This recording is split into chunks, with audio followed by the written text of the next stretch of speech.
It's 7 a.m. on a Tuesday morning in New York City. 3 New Yorkers are about to board the subway. One is on their way to work, the other is rushing to meet a friend for breakfast, and the last one is going home after a long night shift. These 3 people don't know each other, they have no mutual friends, and they all live completely different lives. But as they step onto the subway, they hear a voice that's familiar to all of them.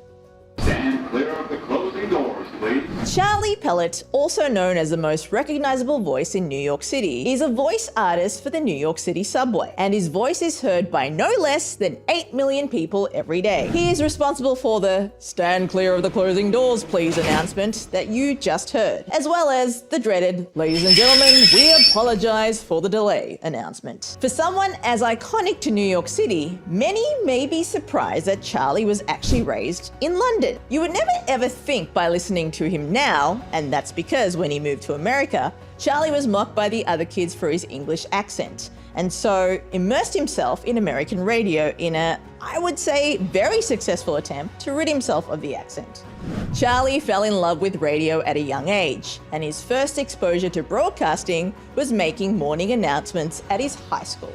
He then went on to join his college radio station and has worked in radio since the 1980s. So, how did Charlie go from morning announcements at high school to morning announcements on the New York City subway? Well, it all started when some colleagues of Charlie's returned from a trip to England, impressed by the country's tube system and inspired to add their own improvements to New York City's subway announcements, which at the time were garbled, muffled, and difficult to understand. So Charlie and his colleagues all recorded their own "stand clear of the closing doors" announcements and sent them to the MTA for consideration. And out of all the demos recorded, our dear Charlie's was selected for what he called the most unbelievably cool broadcasting opportunity in the world. And so, the rest is history. Since the early 90s, Charlie's voice has served as a polite warning and reminder for consumers to, say it with me now, "stand clear of the closing doors, please." So next time you're on the subway in New York and you hear that familiar voice coming from the speakers,